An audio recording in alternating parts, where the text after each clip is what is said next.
ಸಿಕ್ಕಲ್ಲೆಲ್ಲ ಮದುವೆ ಯಾವಾಗ ಅಂತ ನಟಿ ಆಂಕರ್ ಅನುಶ್ರೀಗೆ ಜನ ಕೇಳ್ತಾ ಇದ್ರು. ಹಾಗಾದ್ರೆ ನಟಿ ಅನುಶ್ರೀಗೆ ಕೂಡಿ ಬಂತ ಕಂಕಣ ಭಾಗ್ಯ. ಮದುವೆ ಬಗ್ಗೆ ಕೊನೆಗೂ ಮೌನ ಮುರಿದಿದ್ದಾರೆ ಅನುಶ್ರೀ.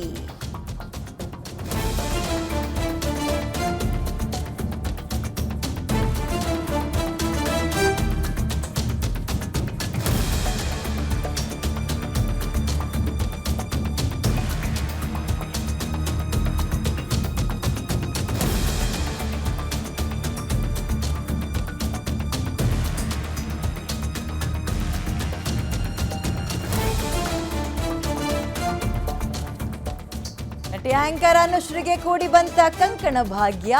ಮದುವೆ ಬಗ್ಗೆ ಕೊನೆಗೂ ಕೂಡ ಮೌನ ಮುರಿದಿದ್ದಾರೆ ಅನುಶ್ರೀ. 2025 ಅಂದ್ರೆ ಈ ವರ್ಷದಲ್ಲಿ ಮದುವೆ ಆಗೋದಾಗಿ ಘೋಷಿಸಿದ್ದಾರೆ. ಇತ್ತೀಚೆಗೆ ಮಾರ್ಚ್ ನಲ್ಲಿ ಸಿಹಿ ಸುದ್ದಿ ಕೊಡೋದಾಗಿ ಹೇಳಿದ್ರು. ಅದೇನ ಹಾಗಾದ್ರೆ ಏಪ್ರಿಲ್ ನಲ್ಲಿ ಇದೀಗ ಮತ್ತೆ ಗುಡ್ ನ್ಯೂಸ್ ಬಗ್ಗೆ ಮಾತನಾಡಿದ್ದಾರೆ ಅನುಶ್ರೀ. ಇದೇ ಮೊದಲ ಬಾರಿಗೆ ಮದುವೆ ಬಗ್ಗೆ ಮನವೆಚ್ಚಿ ಮಾತಾಡಿದ್ದಾರೆ ಅನುಶ್ರೀ. ವಿದ್ಯಾಪತಿ ಇನ್ಸ್ಟಾ ಲೈವ್ ನಲ್ಲಿ ನಟ ನಾಗಭೂಷಣ್ ಕೇಳಿದಂತಹ ಪ್ರಶ್ನೆಗೆ ಅನುಶ್ರೀ ಉತ್ತರ ಕೊಟ್ಟಿದ್ದಾರೆ. ಇದೇ ವರ್ಷ ಮದುವೆ ಆಗ್ತೀನಿ ಅಂತ ಹೇಳಿದ್ದಾರೆ. ಸಿಂಗಲ್ ಲೈಫ್ಗೆ ಗುಡ್ ಬೈ ಹೇಳುವ ಸೂಚನೆಯನ್ನು ಅನುಶ್ರೀ ಕೊಟ್ಟಿದ್ದಾರೆ. ಸೊ ಪಡ್ಡೆ ಹೈಕ್ಲ ಎದೆಗೆ ಚೂರಿ ಹಾಕಿದ್ದಾರೆ ಅನುಶ್ರೀ ಅಂತ ಹೇಳ್ಬೋದು. ಹೇಳಿ ಯಾವಾಗ ನಾನು ಈ ವರ್ಷದಲ್ಲಿ ಅಂತೆ ನಾಗಭೂಷಣ್ಗೆ ಬರೀ ಬೇರೆಯವ್ರ ಕತೆ ಕೇಳು ಬರೀ ಬೇರೆ ಅಂದ್ರೆ ನಿಮ್ ಮದ್ವೆ ಇವಾಗ ಅಂತ ಕೇಳ್ತಾ ಇರೋದವ್ರು. ಹೇಳಿ ಯಾವಾಗ ನಾನು ಈ ವರ್ಷದಲ್ಲಿ ಅಂತೆ ನಾಗಭೂಷಣ್ಗೆ ಈ ಲೈವ್ ಅಲ್ಲಿ ಹೇಳಿದೀನಿ ದಟ್ ಈ ವರ್ಷ ಬಂದೇ ಬರ್ತಾರೆ. ನೀವು ಮದ್ವೆ ಆಗ್ತಿರೋದೇ ದೊಡ್ಡ ಸುದ್ದಿ ಇವತ್ತಾಯ್ತಾ. ಲೈಫ್ ಬಂದಿರೋದಕ್ಕೆ ನಾವು ವಿದ್ಯಾಪತಿ ಪ್ರಮೋಷನ್ ಗಿಂತ ನೀವ್ ಮದ್ವೆ ಆಗ್ತಿರೋ ನ್ಯೂಸ್ ದೊಡ್ಡದಾಗಿರುತ್ತೆ.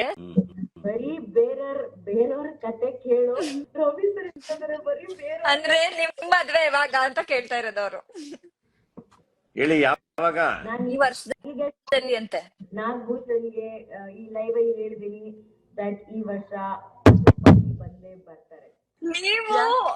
ನೀವು ಮದ್ವೆ ಆಗ್ತಿರೋದೇ ದೊಡ್ಡ ಸುದ್ದಿ ಇವತ್ತಾಯ್ತಾ. ಲೈಫ್ ಬಂದಿರೋದಕ್ಕೆ ನಾವು ವಿದ್ಯಾಪತಿ ಪ್ರಮೋಷನ್ ಗಿಂತ ನೀವ್ ಮದ್ವೆ ಆಗ್ತಿರೋ ನ್ಯೂಸ್ ದೊಡ್ಡದಾಗಿರುತ್ತೆ. ಬರೀ ಬೇರೆಯವ್ರ ಕತೆ ಕೇಳು ಬರೀ ಬೇರೆ ಅಂದ್ರೆ ನಿಮ್ ಮದ್ವೆ ಇವಾಗ ಅಂತ ಕೇಳ್ತಾ ಇರೋದವ್ರು. ಹೇಳಿ ಯಾವಾಗ ನಾನು ಈ ವರ್ಷದಲ್ಲಿ ಅಂತೆ ನಾಗಭೂಷಣ್ಗೆ